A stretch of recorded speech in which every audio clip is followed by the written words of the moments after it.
कि गुरु और शिष्य का इतना लगाव, इतना अपनापन होना चाहिए जैसे सुई में धागा डाल दे, वो लटकता है, सुई के साथ ही लटकता रहेगा और नीचे मार देगा, वो लकड़े को नहीं क्यों करेगी। तो ऐसे अपना लगाओ अपने सच्चे गुरु में इत लगा लो। तो ये हुआ गुरु शिष्य का प्रेम, गुरु शिष्य का जो आपस में संबंध। जब हम यहां से जाएंगे तो आपकी यहां से मृत्यु होगी, तो आपको गुरुजी ही इतना लगाव होना चाहिए गुरुदेव में कि हमने जो कुछ नहीं चाहिए, परमात्मा गुरुजी आज्ञा पाओ मेरे। तो वो फिर ऐसे आप सीधे वहीं पहुंच जाओगे जहां आशा था वासा हुई।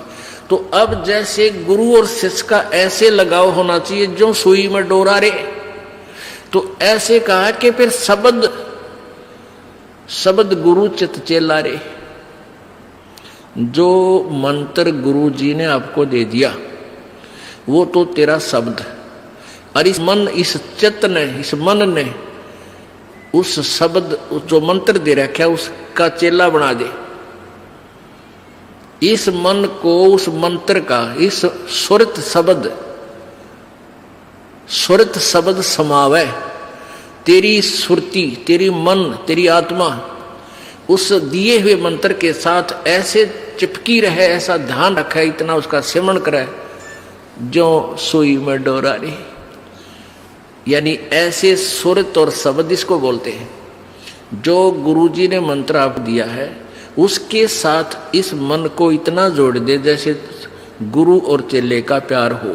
तो अब कहते हैं सुर कहे कबीर सुनो भी साधो, अब शब्द गुरु चित चेला रे। गुरु और शिष्य का जो लगाव है, ऐसा ही इस मन को इस मंत्र के साथ ऐसा लगाव लगा, यानी एक पल बीच न दूर ना हो दे। होले सुहागण सुरता त्यार, मालिक गुर जाना है हेतु तो। होले सुहागण सुरता त्यार है तेरा सुन शिखर बरतार, मालिक गिर जाना। ये सुबह आपको सुना दिया था, अब रह रहकर इसका विश्लेषण कर रहे हैं। अब नित्यानंद जी, ये तो कबीर जी का अमाणी जो आगे आपको सुनाई जा रही है। इससे पहले संतों शरण लाग के सुरत शब्द समाह, शंख असंकों को से तेरे पिया का देश, और एक पलक में पाइए ले सतगुरु उपदेश। ये ठीक है कि एक पलक में पाइए ले सतगुरु उपदेश।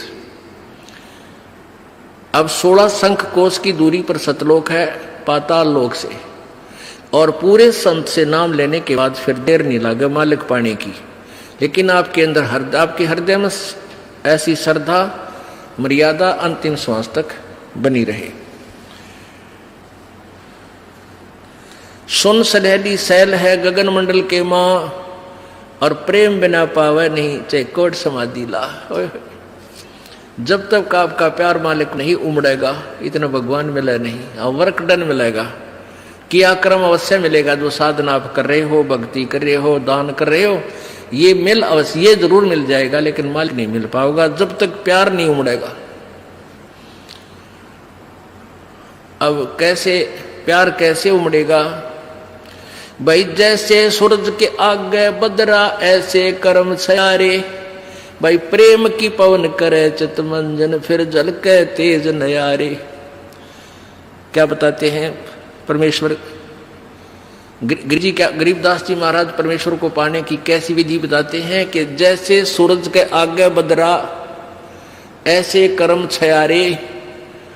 हमारे पाप कर्मों की छाया आत्मा और परमात्मा के बीच में ऐसी होगी जैसे सूरज के सामने घनघोर घटा छा जाती है। वो घटा, फिर वो बादल कैसे वहां से दूर होते हैं। तेज हवा चलती है तो बादलों को तितर बितर कर देती है, और सूर्य का प्रकाश फिर ज्यों का त्यों समक्ष होता है। तो ऐसे कहते हैं कि हम आत्मा और परमात्मा के बीच में जो पाप कर्म रूपी जो बादल हैं, उनको कैसे दूर फेंका जाए, कैसे छांटा जाए, कैसे खत्म किया जाए। जैसे सूरज के आगे बदरा ऐसे कर्म छयारे, प्रेम की पवन करे चितवंजन झलक तेज नयारे। प्रेम की पवन, इन पाप कर्मों को काटने का, इनके हटने का क्या लक्षण होता है। आपको यहाँ बुलाया जाता है, ज्ञान सुनाया जाता है, आप जी को मंत्र दिए जाते हैं, आप जी को प्रेरित करके आपके हाथों से 2 पैसे दान करवाए जाते हैं, दंडवत प्रणाम कराई जाती है।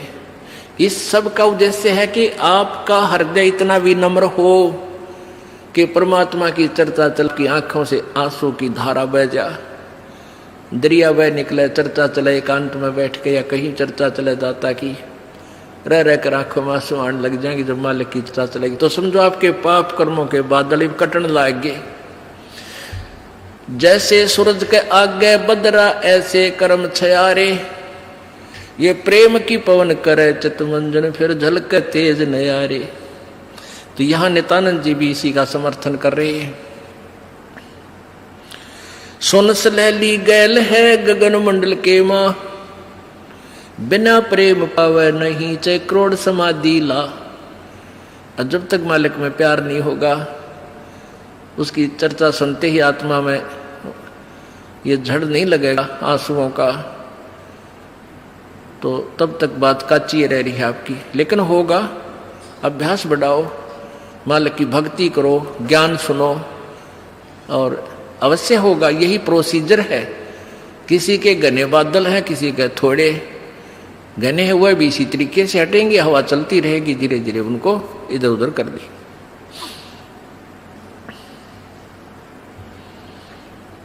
अब आपको बताया था कि जैसे नित्यानंद जी स्वर्ग सत्र के प्लेयर थे। अब जैसे डिस्ट्रिक्ट लेवल पर यानी जिला स्तर पर बच्चे खिलाड़ी खेल खेलते हैं, नियम वही होते हैं उनकी एक ही जैसे, और जो राज्य स्तर पर खेलते हैं उनके भी नियम वही होते हैं, लेकिन लाभ गणा होता है। और जो राष्ट्रीय स्तर पर खेलते हैं नियम उनके भी वही होते हैं, और जो इंटरनेशनल लेवल पर खेलते हैं नियम उनके भी वही होते हैं। तो नित्यानंद जी जो बता रहे हैं ये वही नियम वही है। अब क्या बताया उस परमात्मा की यहां जाने का। परमेश्वर क्या बताते हैं, होले सुहागण सुरता त्यार तुझे माल्य के घर जाना है। अब सुहागण कौन है और कुंवारी कौन है? जिन आत्माओं को पूर्ण परमात्मा संत से प्रभु का नाम नहीं मिला तो वो तो कुंवारी है, और जिनको परमात्मा का नाम मिल गया उनकी सगाई होगी परमात्मा से, गुरु बिचौले ने उनकी सगाई करवा दी। अब जिनको परमात्मा का नाम मिल गया तो आपकी सगाई होगी उस मालिक से, पूर्ण परमात्मा से, और गुरु बिचौले ने आपका यू नाता जोड़ दिया। तो इसलिए कहा कि होले सुहागण सुरता त्यार, जो उपदेशी आत्माएं हैं वो सुहागण हैं, और जिन्हें नाम नहीं लिया है वो अभी कुंवारी है। और जो सुहागण होगी जिसकी सगाई हो जाएगी तो वह इंतजार वही आशा कर सकती है पिया के घर जाने की। कुंवारी का भी कोई ऊद सूद नहीं होती, लेकिन तरीका यही है पिया के घर जाने का, उनको भी सगाई करवानी पड़ेगी, नाम लेना पड़ेगा, गुरु बनाना पड़ेगा।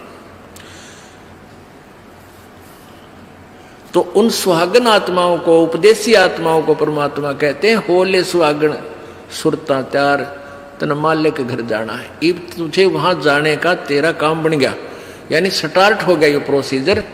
ब्याह भी होगा, सगाई हुई है तो ब्याह भी होगा, ब्याह होगा तो फिर सारा काम होगा, पति के घर भी जाएंगे। तो हम स्टार्ट कर चुके हैं, हमारा काम शुरू हो गया। फिर क्या बताते हैं, होल सुहागण सुरता त्यार तुझे मालिक घर जाना है, तेरा सुन शिखर बरतार। सुन शिखर यानी शिखर माने चोटी में, सुन माने सब जहां कोई और नहीं, केवल वही एक मालिक और उसका लोक है। सबसे टॉप मोस्ट प्लेस पे वहां तेरा पति, तेरा भरतार, तेरा मालिक है। सतलोक में सत्य पुरुष है। वहां क्या बताते हैं, रंग महल में रास बिलास अपार है, चलो सकी उस देश सुकंत हमार है। उस रंग महल में सारे ठाठ बाट हैं सतलोक के अंदर, और चलो सखी वहाँ अपना वो मालिक पति है, वो अपना कंत है, अपना प्रभु स्वामी मालिक है, उस लोक में चलो। नहले धोले ओढ़ पैर लेकर 16 सिंगार, आज नहीं ते तड़के परसों तेरे आवेंगे लड़ियार। अब नहाना क्या है, धोना क्या है, इस सत्संग रूपी दरिया में, गंगा में अपने अंतःकरण के मैल साफ करे। ओढ़ पैर ले, यहां क्या ओढ़ना है, क्या पहनना है, कौन से आभूषण है कि साधु जैसा भाव आपके अंतःकरण का दिखे, भक्ता के से लक्षण हो, ये तरह ओढ़ना है। और सील, संतोष, विवेक, दया भाव हैं, ये इस प्रकार के 16 तरह आभूषण है जो एक जैसे लड़कियां वैसे ही उदाहरण देने पड़ते हैं उन्हीं के आधार से। लड़कियां शादी जब हो जाती है तो आभूषण पहनती हैं इसलिए कि तू अपने पति को अच्छी लगेगी। तो परमात्मा हमारा पति है, वो हम उसको कैसे अच्छे लगेंगे जब हमारे ये आभूषण होंगे, नम्रता होगी, दया होगी, शील, संतोष, विवेक से हम चलेंगे, किसी की आत्मा नहीं दुखावेंगे, हैं, दान धर्म करेंगे, सेवा करेंगे, तो तब उस मालिक को हम अच्छे लगेंगे, पसंद होंगे, तब वो हमें स्वीकार करेगा। और सुमन, ध्यान, भक्ति, ये पांचों यज्ञ करके अपनी कमाई करके अपना दहेज बना ले। फिर क्या बताते हैं, आज नहीं ते तड़के परसों, या अब तेरा कभी ना कभी जाने का समय अवश्य आएगा। तेरे साथ की कितनी जाली तू क्यों लारी वार, और गुड़िया खेलत न जन्म खो दिया लाया नहीं विचार। पहले हम बालक से थे, आजकल तो वो सारा छूट गया प्रोसीजर, तो मॉडर्न सिस्टम हो गया, बालक खेल भी गेला, कंप्यूटर तो खेल रहे हैं। पहले क्या था, हम छोटे छोटे बालक थे, उस समय जैसे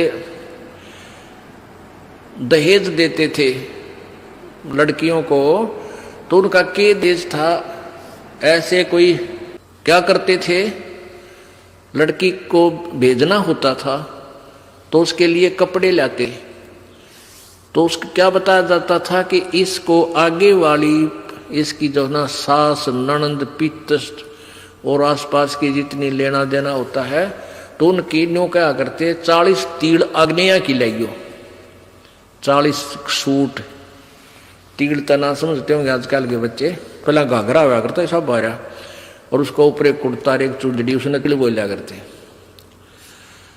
तो न्यों क्या करते, ये 40, और पहले दिखा करते उसको भेजने से पहले लड़की को, गांव की औरतें आती थी गीत गाती हुई, और वो देखा करती, ये 40 तगलियां की हैं, ये 20 पछलियां की हैं, ये फलानियां की हैं, ये छोरी के हैं, ये दूसरे ससुरे की हैं, तो ऐसे बताते थे। तो वो छोटी लड़कियां होती थी ना, छोटी छोटी, पहले स्कूल स्काल कोई जाता नहीं था, वो अपने में टाइम पास कराया करती, कहता गोबर बिटोड़ा करती ना, फिर वो छोटी होती तो क्या करती थी, वो छोटे छोटे टुकड़े कपड़े सिलने के बाद दर्जियों पास हो जाते थे, उन इकट्ठे कर लेती और उनके ऐसी सतह बनता करके, और 40 तन्यारी गिनकर दगाल लेती, एक गठड़ी बांध कर उसमें, और 20 न्यारी धर लेती, न्यों का, और एक गुड़िया बना लेती, एक खिलौना बना लेती, एक गुड़िया सी खिलौने की स्त्री सी, और उस गुड़िया ने फिर गेला गुड़िया ने बांध देती गिठड़ी में, ये इसकी तीड़ अगलियां की, ये पछलियां की, और वो होते ही तीन चीथड़े कपड़े टुकड़े से, और उनमें तो दूसरा कोई भाई या बहन उसी के लेवल का, 1-2 साल बड़ा छोटा, और एक आधा टुकड़ा निकाल लेता ना उसकी तीड़ मत है, उस गठड़ी मत है, वो पोटली बांध रही थी वह, तो वह रोन लग जाती वह लड़की, अरे मेरी तीड़ काट ली, पापीटर रोवर रोटी नहीं खावे, और ओढ़ चीथड़े ने वह तीड़ बांध रही, वो सूट बांध रही पूरा, तो बालक थी। और जब उस बेटी वाली लड़की बड़ी हो जाती है, युवा हो जाती है, और फिर उसका ब्याह हो जाता है, उसका शादी हो जाती है, विवाह हो जाता है, फिर उसको वो ओरिजिनल तिल मिल रहा है, वास्तविक तिल मिल रहे हैं, उसने वो सूट मिल लेंगे 10-20 जो अभी उसके होते थे, तो फिर वह गुडिया लाना खेला है, क्योंकि वह सैनी होगी, वो मैच्योर होगी। तो पुण्यात्माओं, परमात्मा हमें क्या बताना चाहते हैं कि तुम यहाँ जो बेटा बेटी कार कोठी संपत्ति जोड़ने में जो तुम खेल खेल रहे हो, ये गुडिया वाला खेल है। और जब आप इतने मैच्योर हो जाओगे, आपका ज्ञान इतना स्वस्थ हो जाएगा, आपको ये पता लग जाएगा कि ये सब नकली सांग है, झूठा सुख है, अस्थायी टेम्परेरी रिलेशन है हमारा यहाँ पर, और हमारा स्थान सतलोक में है। तो फिर आप इन गुड्डा गुडिये के खेलने की फिर इच्छा नहीं कर सकते, सपने में भी नहीं कर सकते। अब जवान लड़की जब उसका ब्याह हो गया और उसके बाद वो ओरिजिनल सूट उसने मिले हैं, फिर उसने वह खेल कर दिखा दे गुडिया गिला, कदे नहीं खेल सकती। तो आपको जब ये रह कर ये ज्ञान इसलिए सुनाया जाता कि आपका इन गुड्डा गुडिया के खेल से मन हट जा, आप इतने मैच्योर हो जाओ, आपको वास्तविकता का पता लग जावे।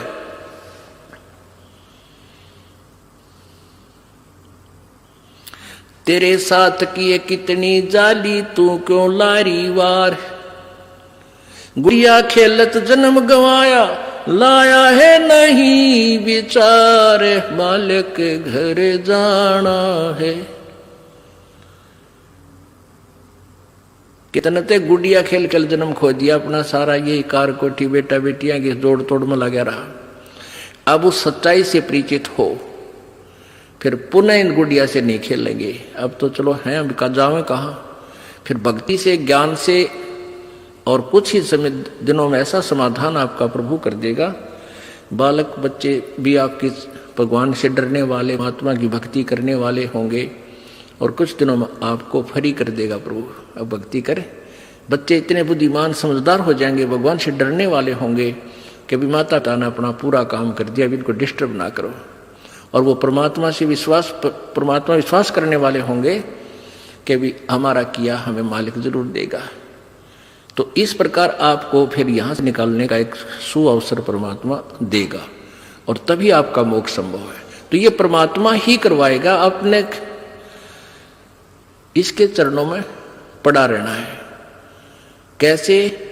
द्वार धनी के पड़ा रहे, धक्के धनी के खावे, 100 काल चकजोल ही पर द्वार छोड़ ना जावे। इसका यही तरीका फार्मूला बताया है कि अपने सच्चे सतगुरु के द्वार से दूर नहीं हो जा, चाहे कितना झटके पटके काल दे, आपको छोटी मोटी हानि भी होती दी होने दे, कोई वो भी मालिक की रजा है, उसमें आपके ना ही होने में आपका हित होगा, ये सत्य कर मान लेना। तो फिर आपने हर पहलू को अपनाना होगा कि राज्य क्रमता राम की रजा धरे जो शीस, दास गरीब दरस परस तिन बैठे जगदीश। कच्चा हीरा कृच हुए नहीं सह गण भार, और ऐसा मन ये हो रहा वहां लेख ले करता रहे। एक हीरे की परख करने का क्या तरीका बताया है? ऐरण के ऊपर एक लोहे का ऐसा थंब बसा हुआ धरती में गाड़ रखा हो, इतना ऊपर, वो 8 बाई 8 इंच चौड़ा उसका ऊपर का सरफेस होता है, और ऊपर तक घन इतना बारा 2 दड़ी पक्के का लोहे का डंडे में पर, और उसको न्यू मारा करें। ऐरण के ऊपर लोहे के उस ऐरण पर रखकर लोहे के उस पटड़े से पर हीरा रख दिया जाता है, और ऊपर से घन ठोका जाता है, और हीरे का निशान भी नहीं होता, वो पक्का है। और जब वो कच्चा है तो क्रच हो जाएगा, उसमें निशान पड़ जाएगा, टूट फूट जाएगा। तो कहते परमात्मा तुम्हारा वहां ऐसे परीक्षा लेगा, आपको यहां से पार करने के लिए ऐसे घण मार के देखेगा।